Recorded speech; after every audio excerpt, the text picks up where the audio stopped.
Yung challenge yung paglalagay nito. Kasi sa kotse meron kami ditong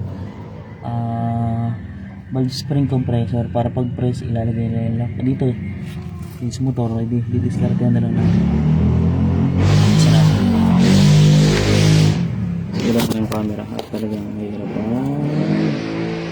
yung camera ay sablay. Lakad dyan.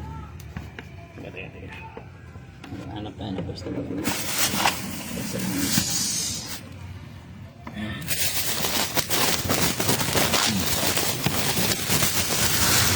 Hirap ko dito. Ganun pa ganun. Nakala yun. Yun o. Isa plastic yan. Yan.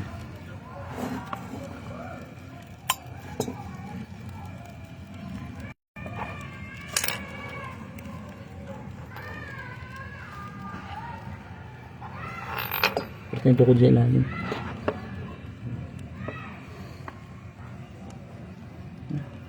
Yan lang to.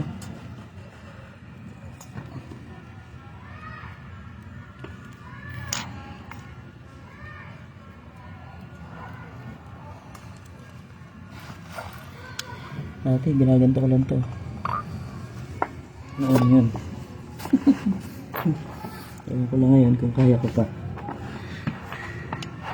Long nose lang ginagawa ko yun dati.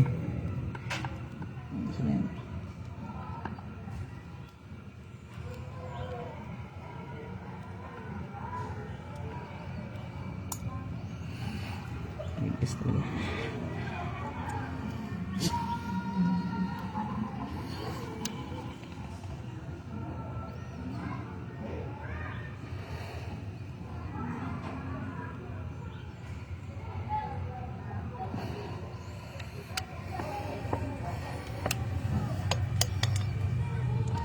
Para kita nyo kaya nilolong nose ko kung anong mangyari.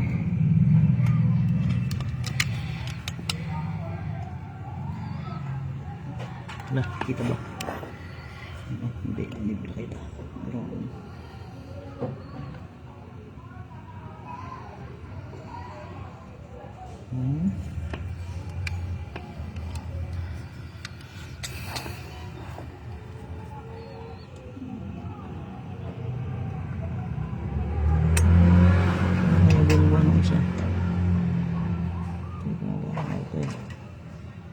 nag-lock na.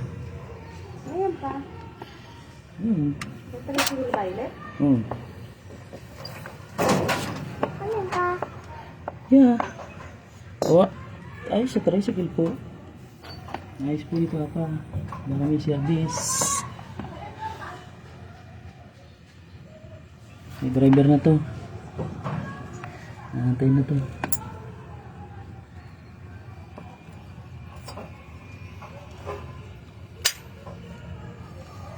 Pasok na. Diba? Lungnos lang yan. Tingnan dito. Natin kung kakayanin ulit ng long nose. Sas.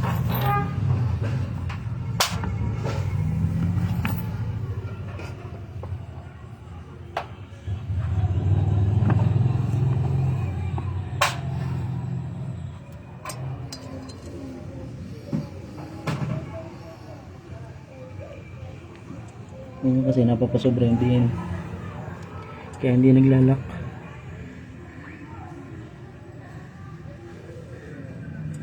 Ito ko pitik lang kasi ito eh. Kasi yan.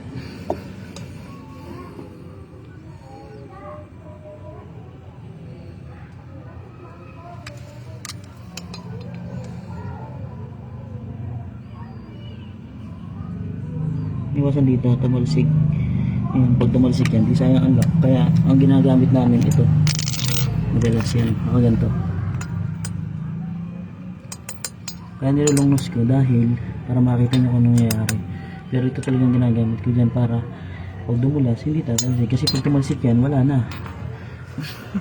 Ang mahirap niya, wala tayong lock.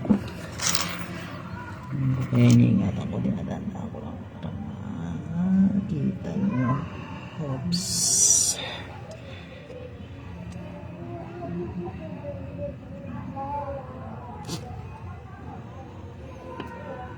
Kasi pag pumitik yan, wala na. Yung lock. Nalubog. Teka. Nalubog yung ano ko. Sa pin.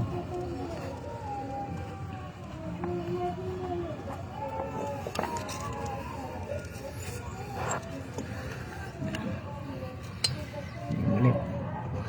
Para makita nyo lang to kay Alongnos. Yung nag-lock na isa. Nakita nyo, di ba? Yan sa kabila naman. Babawi ito sa kabila. Yun, nag-lock na. Basic. Ngayon. Yan, nakalock na siya. Okay na. Ito, nakalock na din. Okay. Let's go. Yan ang technique ko.